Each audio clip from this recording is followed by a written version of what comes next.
कौन कहता है आसमान में सुराख नहीं हो सकता। एक पत्थर तो तबीयत से उछालो यारो। 8 मार्च को इंटरनेशनल विमेंस डे के मौके पर आइए बात करते हैं उन बिजनेस विमेन की जिन्होंने ये साबित किया है कि मेहनत, लगन और जज्बे के साथ अगर आप कोई काम करते हैं तो उसे सफल बनने से कोई नहीं रोक सकता। नमस्कार, मैं हूं डॉक्टर तन्वी सिन्हा और आप देख रहे हैं बिजतक।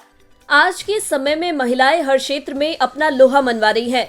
बिजनेस में भी देश की सैकड़ों महिलाओं ने अपनी मेहनत के बल पर यह मुकाम हासिल किया है और हजारों महिलाएं इस लक्ष्य तक पहुंचने की कोशिश कर रही हैं।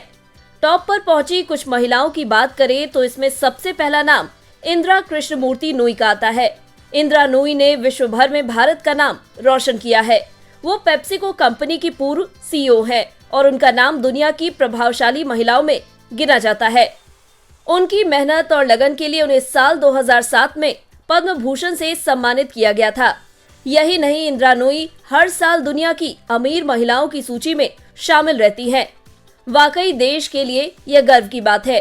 चेन्नई के एक तमिल परिवार में 1955 में जन्मी इंदिरा नूई ने भारत में अपनी मास्टर की डिग्री पूरी की। पढ़ाई पूरी करने के बाद इंदिरा नूई ने अपने करियर की शुरुआत की भारत के जॉनसन एंड जॉनसन कंपनी से। इसके बाद उन्होंने मोटरोला और बॉस्टन कंसल्टिंग ग्रुप में भी काम किया। साल 1994 में इंदिरा ने पेप्सिको ज्वाइन किया। लगातार कंपनी से जुड़े रहने के बाद साल 2006 में उन्हें पेप्सिको के सीईओ का पद संभालने का मौका मिला। इंदिरा नूई के कार्यभार संभालने के बाद पेप्सिको को 78% का प्रॉफिट हुआ। 2006 से 2018 तक इंदिरा सीईओ के पद पर काबिज रही। आखिरकार 2018 में उन्होंने पेप्सिको के पद से इस्तीफा दे दिया। कोई शक नहीं है कि इंदिरा नूई भारत की सफल महिलाओं में एक है। उन्हें अपनी मेहनत और लगन के कारण साल 2007 में पद्म भूषण से सम्मानित किया गया। साथ ही काफी समय से इंदिरा नूई हर साल दुनिया की अमीर महिलाओं की सूची में शामिल रहती है। अगली महिला जिन्होंने बिजनेस सेक्टर में अपनी सूझबूझ और टैलेंट का परिचय दिया, वो नाम है किरण मजूमदार शॉ का। किरण मजूमदार शॉ एक भारतीय अरबपति उद्यमी है। वो भारत की सबसे बड़ी listed bio pharmaceuticals company Biocon की फाउंडर है। वो कंपनी की अध्यक्ष और प्रबंध निदेशक है।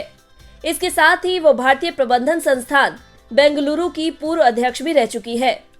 1953 में कर्नाटक राज्य के बेंगलुरु में जन्मी किरण ने बेंगलुरु से बीएससी की डिग्री हासिल करने के बाद पोस्ट ग्रेजुएशन के लिए वैलरेट कॉलेज मेलबर्न यूनिवर्सिटी का रुख किया।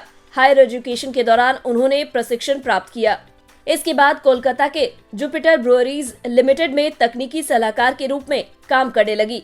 साल 1975 से 1977 के दौरान किरण बड़ौदा के स्टैंडर्ड मोल्डिंग कॉरपोरेशन में तकनीकी प्रबंधक पद पर काम कर रही थी। किरण मजूमदार शॉ की कहानी उनकी कंपनी बायोकॉन लिमिटेड के बिना अधूरी रहती है। उनकी सफलता में कंपनी का अहम योगदान है। किरण ने साल 1978 में महज 1200 रुपए के साथ कंपनी की स्थापना की थी। ये एंजाइमों का मैन्युफैक्चरिंग करने वाली देश की पहली कंपनी है जो विदेशों में भी दवा का एक्सपोर्ट करती थी। साल 1989 के बाद बायोकॉन लिमिटेड भारत की पहली बायोटेक्नोलॉजी कंपनी बन गई। लगातार मेहनत के साथ साल 2003 तक ह्यूमन इंसुलिन विकसित करने वाली पहली कंपनी बनी। आज यह कंपनी दुनिया की सबसे बड़ी कंपनी बन चुकी है। किरण मजूमदार को देश के नेशनल और इंटरनेशनल अवार्ड से सम्मानित किया गया है। उन्हें अपने योगदान के लिए पद्मश्री और पद्म भूषण से भी सम्मानित किया जा चुका है। क्षेत्रीय विकास के लिए निकेई एशिया पुरस्कार, वही विज्ञान और रसायन विज्ञान में योगदान के लिए ओथमर गोल्ड मेडल मिल चुका है। साथ ही पिछले कई सालों से किरण मजूमदार का नाम दुनिया की अरबपति महिलाओं की लिस्ट में शामिल है। कोरोना काल के दौरान किरण मजूमदार की कंपनी ने दुनिया भर में दवा पहुंचाने में बहुत मदद की, जिस कारण से उन्हें और भी ज्यादा पहचान मिली। कई लोग यह मानते हैं कि बिजनेस चलाना महिलाओं के बस की बात नहीं है। ऐसे में फाल्गुनी नायर का नाम उन लोगों के लिए मुंह तोड़ जवाब है। इन्वेस्टमेंट बैंकर रही फाल्गुनी नायर नायका की संस्थापक है। फाल्गुनी एक बिजनेस विमेन है जिनकी कंपनी इन दिनों देश की सबसे बड़ी कंपनियों में शामिल है और वो खुद देश की सबसे अमीर महिलाओं में। मुंबई में 1963 में जन्मी फाल्गुनी ने IIM अहमदाबाद से ग्रेजुएशन की डिग्री हासिल करने के बाद AF फर्ग्यूसन एंड कंपनी में अपना करियर शुरू किया। उन्होंने कोटक महिंद्रा बैंक में भी करीब 18 साल तक काम किया।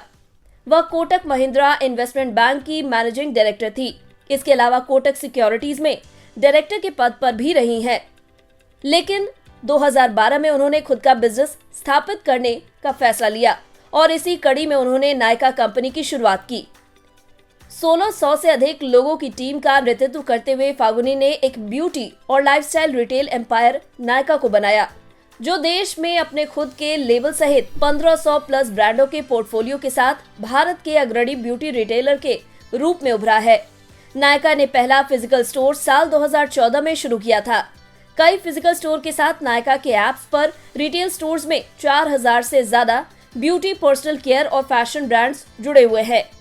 उन्हें अपने एंटरप्रेन्योरियल स्किल के लिए कई ग्लोबल और राष्ट्रीय अवार्ड्स मिल चुके हैं।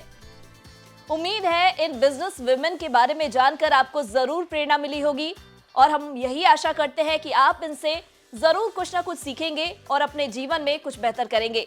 आज के लिए बस इतना ही। अगर आपको हमारा ये वीडियो पसंद आया हो तो इसे लाइक और शेयर जरूर करें।